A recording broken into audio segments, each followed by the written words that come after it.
Luc chapitre 5. Je vais commencer à partir du verset 1. Page 1191. Quand Jésus se trouvait auprès du lac de Génézareth et que la foule se pressait autour de lui pour entendre la parole de Dieu. Amen. La foule se pressait autour de lui, pas pour recevoir le miracle, mais pour entendre la parole de Dieu. Ça veut dire qu'ils avaient compris qu'il y avait quelque chose de très important dans la parole. Nous allons parler de la parole, de sa méditation. La méditation de la parole de Dieu. Quand tu ne médites pas la parole de Dieu, en fait, il y a beaucoup de choses que tu ne vivras pas. Beaucoup de choses que tu ne vivras pas. Donc, avant que je ne développe sur ce chapitre, je crois que tu as entendu dire, peut-être dans le passé, surtout ceux qui viennent d'Afrique, il y a quelqu'un qui avait lu un livre et bouf, il est devenu fou. Est-ce que quelqu'un a déjà entendu ça? Parce que en fait, les écrits marchent avec des esprits. La majorité des écrits marchent avec des esprits. Et l'Esprit de Dieu marche aussi avec la parole de Dieu. Alors, plus tu médites la parole de Dieu, plus aussi tu attires l'Esprit de Dieu vers toi. Plus tu médites la parole de Dieu, plus tu vas attirer la réussite, le succès, les percées, et même, nous allons le voir, quand il n'y a pas la parole de Dieu dans ton esprit, dans les batailles, en fait, à 80% de cas, tu es déjà vaincu par les démons. À 80% de cas, en fait, vous ne vous rendez pas compte, nos réactions, c'est en fait le résultat d'une parole qui est en nous. Quand de fois tu te fâches, quand tu batailles, quand tu pars au travail, c'est le résultat d'une programmation de ton esprit. En fait, dans ton esprit, tu connais que si tu ne pars pas travailler, tu ne vas pas payer la maison. Si tu ne pars pas travailler, tu ne vas pas faire ceci. C'est ça, en fait, qui lève ton esprit à aller batailler pour avoir un salaire à la fin du mois. Même quand le soir, un démon arrive, il te paralyse, c'est parce que ton esprit n'a pas les armes de la parole. Tu as simplement lu, mais tu n'as pas en toi la parole. Celui qui n'a pas la parole, il y a des choses qu'il ne peut pas avoir. Vous savez pourquoi? Parce qu'en fait, c'est la parole qui crée toutes choses. C'est la parole qui crée toutes choses. Alors, on va continuer d'abord dans le livre de Luc. Je verset 2. Il vit au bord du lac de barque, d'où les pêcheurs étaient descendus pour laver leurs filets. Il monta dans l'une de ces barques qui était à Simon, et il le pria de s'éloigner un peu de terre. Puis il s'assit, et de la barque il enseignait la foule. Vous voyez, il ne prêchait pas, mais il enseignait. Il enseignait la foule. Lorsqu'il eut cessé de parler, il dit à Simon, avance en pleine eau et jetez vos filets pour pêcher. Simon lui répondit, Maître, nous avons travaillé toute la nuit sans rien prendre. Mais sur ta parole, je jeterai le filet. Alors Simon était un maître de la pêche. Il nourrissait sa famille avec la pêche. Il n'avait pas eu de poisson toute la nuit. Mais là, il va se faire maintenant un miracle. Le miracle va se passer pas parce parce qu'il est maître, mais simplement par la parole de Dieu. Il dit ceci, sur ta parole, je vais jeter le filet.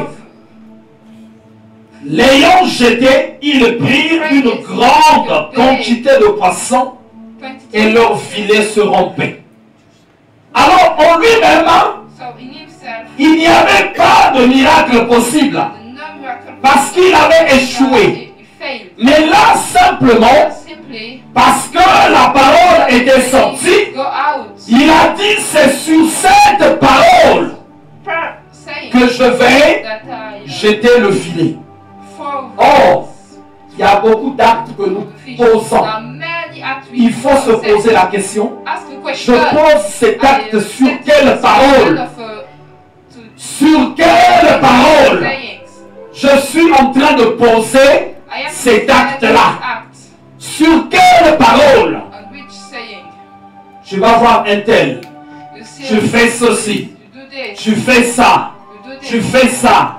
Mais c'est sur la parole de qui? Mais là il dit, sur ta parole. Sur ta parole.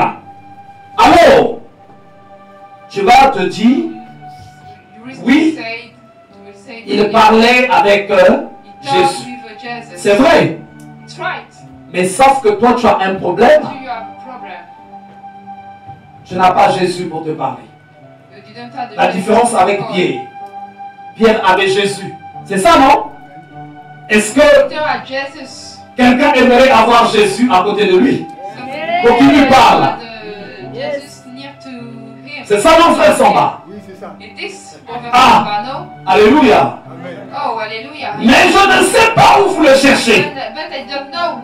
Bon, aujourd'hui il y a les WhatsApp. Aujourd'hui il y a le téléphone qui est en permanence. Il y a quelques années en arrière, nous quand on était arrivés en France, il n'y avait pas de WhatsApp. Et le téléphone était difficile. Pour que tu parles à tes parents au pays, il fallait écrire. On écrivait, qui a connu cette époque-là ici? Exactement. Fallait qu'on écrive. Quand j'envoyais un courrier au pays, moi d'abord, j'ai vécu ça. Parce que quand j'étais tout jeune au pays, mes soeurs étaient déjà ici. Et on attendait impatiemment le courrier. Le jour où le courrier de ma soeur arrivait, nous tous, on était rassemblés autour du courrier. Mais il n'y a que notre Père qui a le droit d'ouvrir le courrier. Il l'ouvre et il commence à lire. Bonjour papa, bonjour maman, et bonjour à tous mes frères et sœurs. Et cite nos noms. C'est moi, Annick, qui vous écrit. On va lire, on va lire, on va lire, on va lire, on va lire. Et ce soir-là, non, on avait tous des beaux rêves. Pourquoi on avait des beaux rêves? Parce que notre sœur a parlé. Est-ce que le courrier était d'elle ou non? Et quand on l'entendait, en fait, c'est elle qui a écrit. Et c'était valable. Aujourd'hui aussi, il y a des démarches que tu peux aller faire, mais tu n'as pas le temps. Finalement, tu fais une procuration, une personne part, va faire ses démarches à ta place, et c'est valable. Vrai ou pas vrai?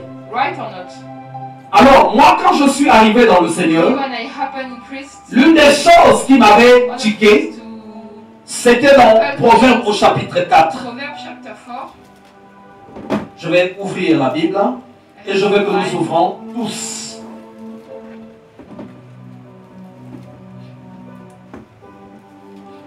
Proverbe au chapitre 4. À partir du verset 20. Ce jour-là, j'avais reçu un grand réma. Et c'est là que c'était parti. On est à la page 765 pour ceux qui ont les Bibles de l'Église. 1054.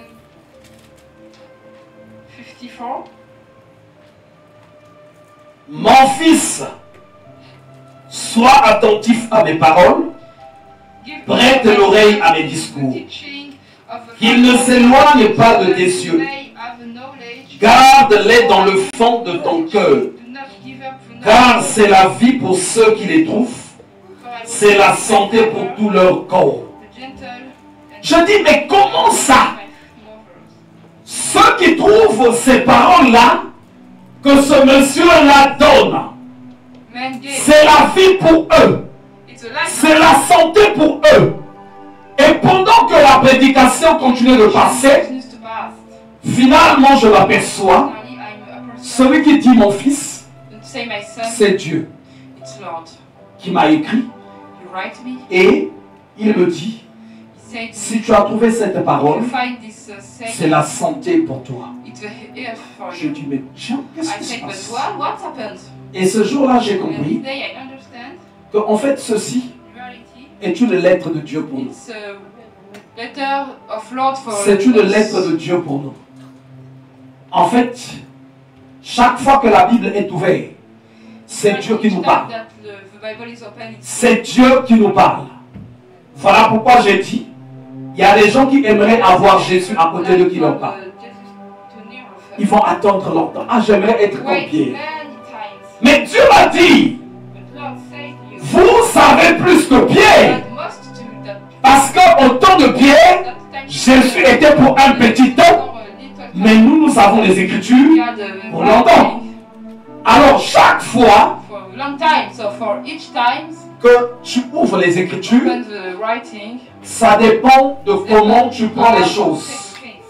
Il y en a qui lisent simplement comme en train de lire un livre d'histoire. Mais il y en a qui, quand ils lisent, c'est Dieu qui est en train de leur parler. Et ce jour-là, c'est Dieu qui me parlait, me disant que si tu trouves la parole, tu as trouvé en fait la santé, tu as trouvé la vie. La loi a été donnée par Dieu pour les hommes. La parole de Dieu a été donnée par Dieu pour les hommes, afin que nous parlons avec lui à partir de la parole de Dieu. Et le Saint-Esprit marche derrière cette parole. Marche derrière cette parole. Alors, quand une personne est en train de méditer la parole de Dieu, dans son esprit, il y a un changement qui commence à se faire. Il y a d'autres personnes, ils ont des démons, par exemple, des coutumes. C'est parce que dans leur esprit, ils ont écouté la parole des coutumes. Il y a d'autres personnes, ils ont des démons du monde, parce que dans leur esprit, ils ont écouté la parole du monde. Et n'est-il pas écrit? L'homme ne vivra pas de pain seulement, mais de toute parole qui sort de la bouche de Dieu. Parce qu'en fait, tu dois nourrir deux dimensions. Il faut que tu nourrisses la dimension physique, mais il faut que tu nourrisses aussi la dimension spirituelle. Si la dimension spirituelle n'a pas de vitamine, comment combattras-tu contre les démons? Si la dimension spirituelle n'a pas de muscles, comment vas-tu combattre contre la sorcellerie? Sur le plan physique, quand une personne se nourrit au foie, quand une personne a des vitamines, elle va faire face dans une bagarre. Mais sur le plan spirituel, si tu ne nourris pas ton esprit, comment vas-tu combattre? Alors celui qui ne se nourrit pas de la parole de Dieu est déjà vaincu dans beaucoup de dimensions. Il est déjà vaincu. Il y a des portes qu'il va toquer. Ces portes-là ne s'ouvriront pas. Parce que derrière les portes se cachent des esprits. Se cachent des esprits. Quand tu es en face des gens, quand tu es quelque part, c'est pas en vérité ta personne physique qui parle. Mais c'est ta personne spirituelle. Mais elle parle avec quelle parole? Elle parle avec quelle parole? Il y a des gens qui se rapprocheront de vous pour la vie. pour voler. Même nous qui servons le Seigneur, il y a des gens qui viennent aussi dans l'église dans le but de te bouffer seulement. Oui. Et si tu n'as pas, tu n'es pas fort dans ce sens-là. La marche avec Dieu, c'est pas de la rigolade. C'est une très grande bataille. C'est une très grande bataille. Alors aujourd'hui, dans les temps où nous sommes, beaucoup de personnes aspirent à servir Dieu, mais moins de personnes s'intéressent vraiment à ce qui fait qu'une personne soit un serviteur de Dieu. Voilà pourquoi, quand une personne désire servir Dieu, il faut qu'on voit et lui-même et sa maison sont impliqués dans ces choses. Et la parole de Dieu est une base. Il faut que l'âme de la personne, l'esprit de la personne se nourrisse de la parole de Dieu. Quelqu'un va me dire, oui, mais c'est pas facile, c'est difficile. Mais on se nourrit de la parole de Dieu et aller au travail. Qu'est-ce qui est plus difficile? Qu'est-ce qui est plus difficile? Which is the most difficult? Ce qui est plus difficile d'aller au travail. The more difficult to go to work. Tu vas au travail quand même. Go in your workplace. Tu y arrives. In every time. Comment tu n'arrives pas à méditer la parole de Dieu? How can you? La parole de Dieu. The word of God. Il faut la voir. You must see. Il faut nourrir son esprit. You must nourrir. Quand on ne nourrit pas son esprit par la la parole de Dieu, soit que c'est l'environnement qui t'empêche, tu es mal entouré, ou soit tu as moins d'intérêt dans ça. Tu as moins d'intérêt. Si on dit ceci, pour ceux qui ne sont pas français, pour devenir français, il faut aller donner 400 versets à la préfecture. Nous allons tous avaler ces versets-là. Ah oui, la sœur Ange rigole. Ah oui, mais c'est la vérité. Tu te dis, oh, mais je vais gagner quoi par la parole de Dieu? C'est simplement, il y a moins d'importance. Si on dit ceci, pour être régularisé, il faut avoir 300 versets. Tu vas voir la personne le jour de son rendez-vous à la préfecture, et là, se retrouver avec 400 versets au lieu de 300. Il va commencer à les donner. Il va commencer à les donner. Mais les choses très importantes